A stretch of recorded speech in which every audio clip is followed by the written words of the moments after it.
third impeachment complaint at isa ho siyang senior lecturer dyan ho sa UP College of Law. Walang iba kundi suki na rin dito si Attorney Amando Vergil Ligutan. Attorney, good morning. Si Danny Buenafe sa Kabayan. Danny, good morning. Thank you very much for joining. So siyempre happy kayo at magpo-proceed na sa March 25 ang unang parang ang preview na to sa trial sa Senado if ever makarating doon. Yeah. So how do you take all of these mga developments in the Justice Committee ng House? So napaka-positibo, napaka-positibo in the sense na makikita naman natin na ginagampanan lang ng Committee on Justice ano yung nakasaad sa konstitusyon na dapat i-determine nila kung may may tinatawag na compliant ba sa form and substance and may sufficiency ba on the grounds alleged in the two impeachment complaints. So napaka-positibo, Danny. So, bali yung narinig ko kasi yung legal team din nila, na-interview rin kasi si Attorney Michael Powa, di ba? Yung isa sa mga abogado ni Vice President Sara. Sabi nila, although yung sasagot nila, they were citing sa complaints na wala daw absence of ultimate facts, alleged violation of a right to due process, and alleged double standards daw in the House panel proceedings. So, kaya kayo parang on the side of the complainants parang hindi nyo na sinagot di ba? Parang feeling nyo it's not worth answering the ad cotelam. Alam mo Danny, I think gave me an opportunity, no. Ako rin ay nagtuturo ng tinatawag natin civil procedure po kung saan dinidiscuss po yan sa, I think, sa first year pa lang or second year. Nako, pinag-uusapan na yung usapin ng ultimate facts. Quick. Ano ba yung ibig sabihin ng ultimate facts, Dali? Napaka-simple lang. Para sa mga non-lawyer, para maintindihan nila. Attorney. Yes, sa mga non-lawyer na katulad namin. For example, yung pagdanakaw, no, yung pandarambong, no, plunder, for example, no, napaka-simple lang. Ano yung requirement ng rules, no?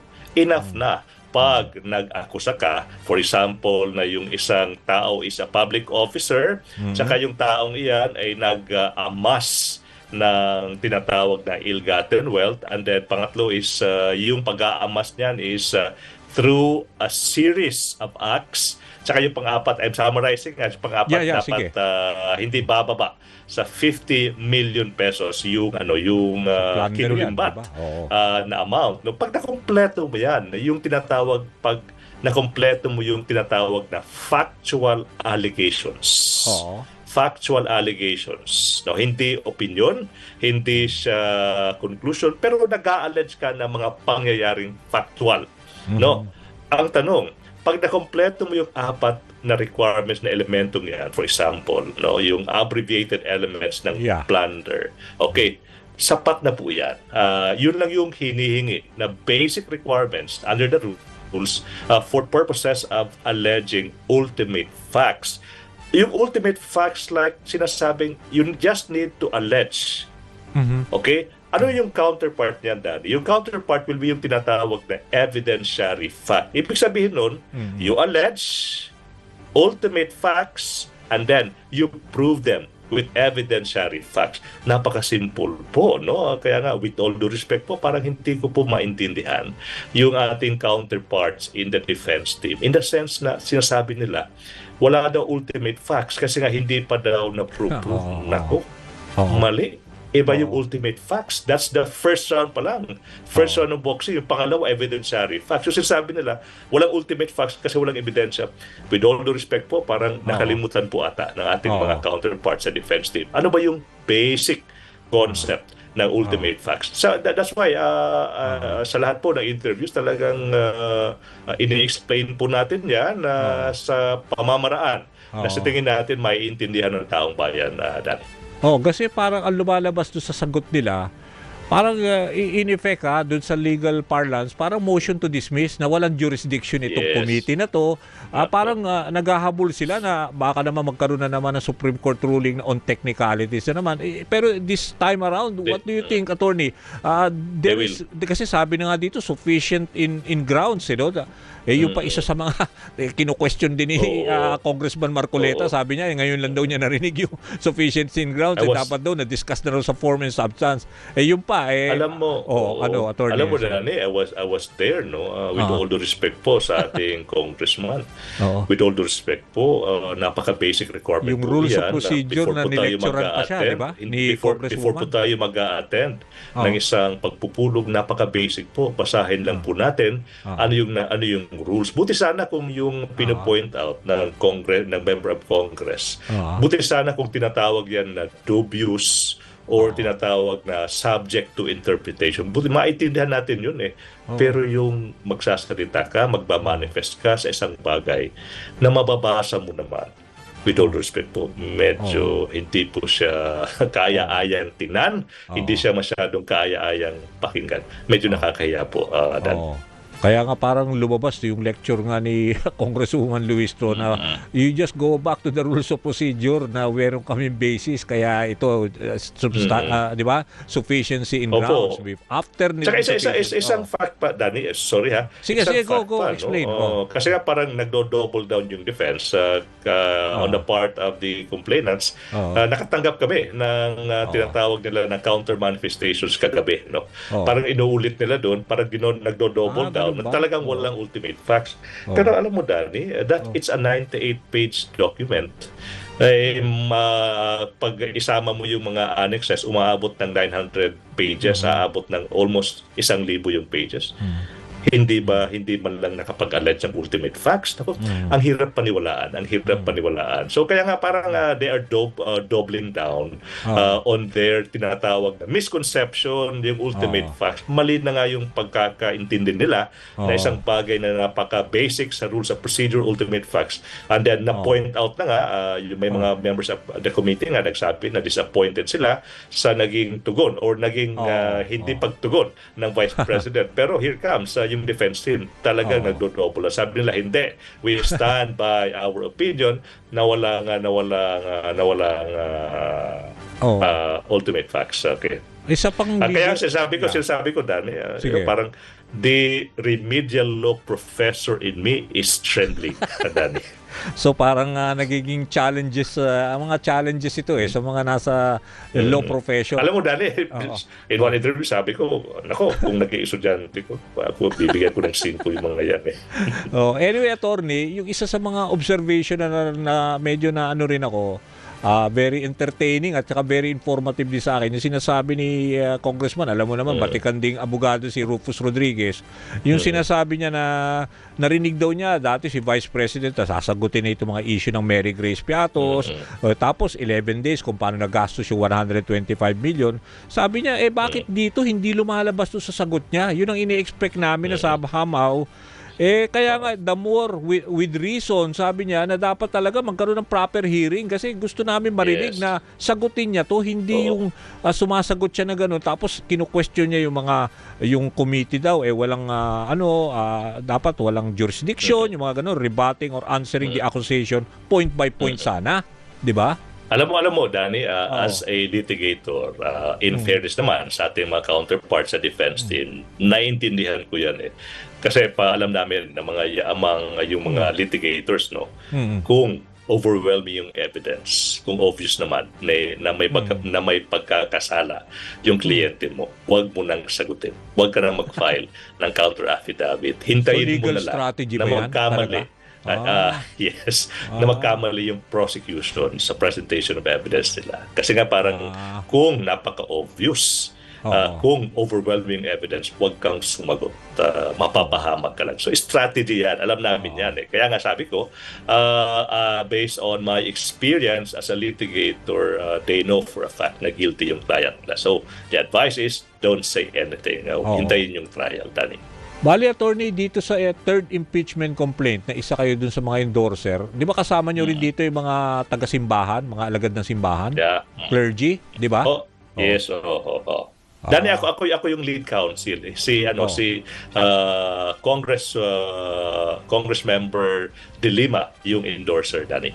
Ako nga pala, siya nga pala yung member ng ano. So ikaw yung lead counsel ng grupo na kasama yung mga members ng church, clergy, di ba? Yes, Dani. So what do we expect? Let's say yung unang hearing next week na kasi yun March 25.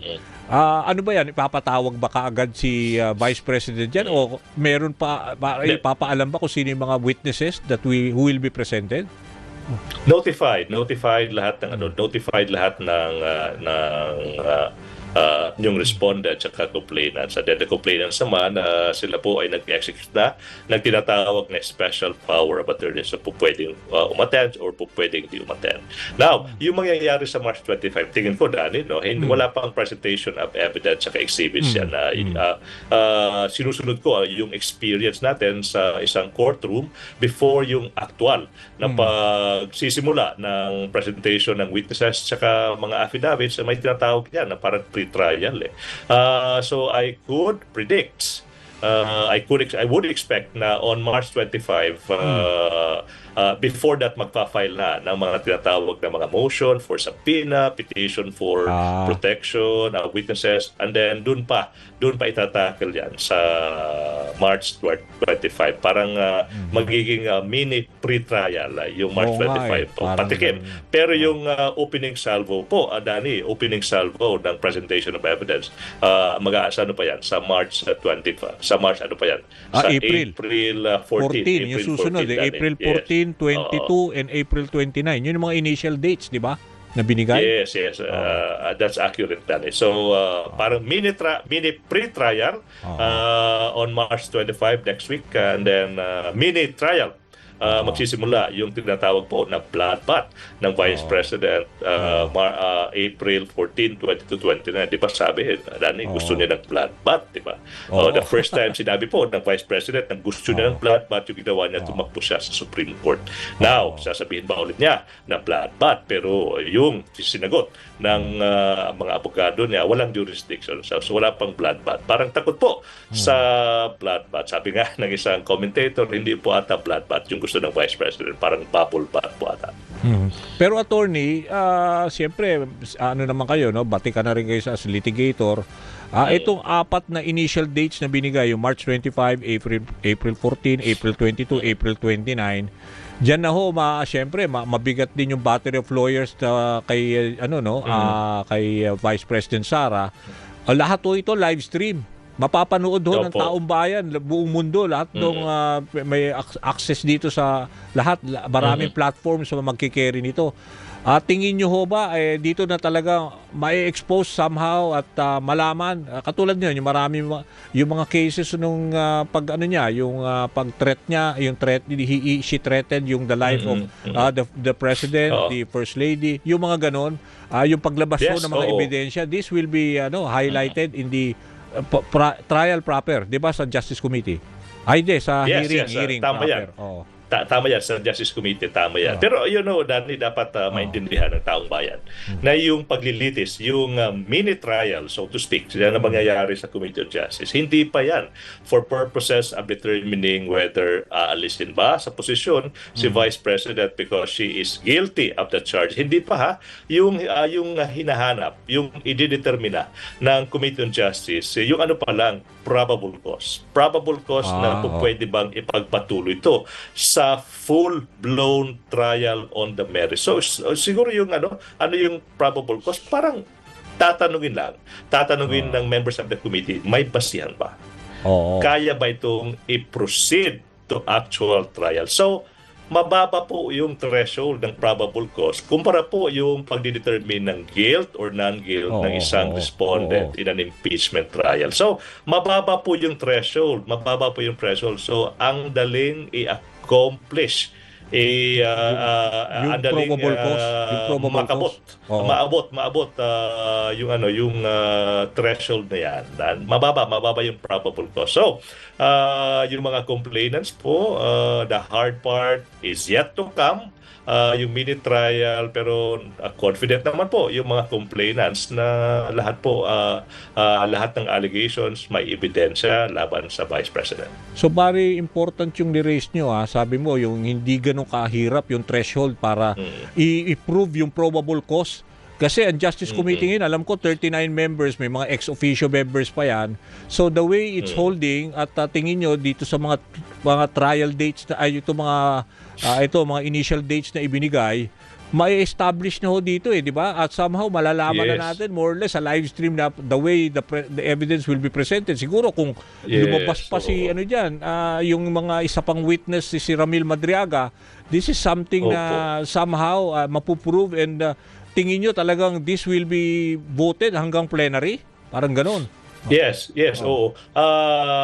Probable cause lang probable cause. Siguro, one point, no? Yung death threat, no? Yung death Na threat. talagang Alam mo, napanood ng lahat. Parang ganon. nakita narinig na lang. Yung tanong siguro, karapat dapat pa ba yung isang vice president na siya mismo yung nagsabi na nakipagkontrata na siya sa isang assassin? You know, yung sagot ng kabila is, saan yung kontrata? Sino yung assassin? Conditional naman. Pag walang nangyari po sa vice president, walang mangyayari din. That's irrelevant. Yung tanong lang po is this, tama po ba na yung isang vice president makikipagkontrata sa isang mamamatay tao? Yun po yung dapat sagutin. Yung mga conditional crime, walang kontrata, sino ba yung assassin? These are irrelevant to the main question. Main question, mga kababayan, normal po ba yung isang vice president na makipagkontrata sa isang mamamatay tao na dapat patayin? Sino? Yung Pangulo, yung asawa niya, saka yung former speaker of the House. Hindi po normal iyan.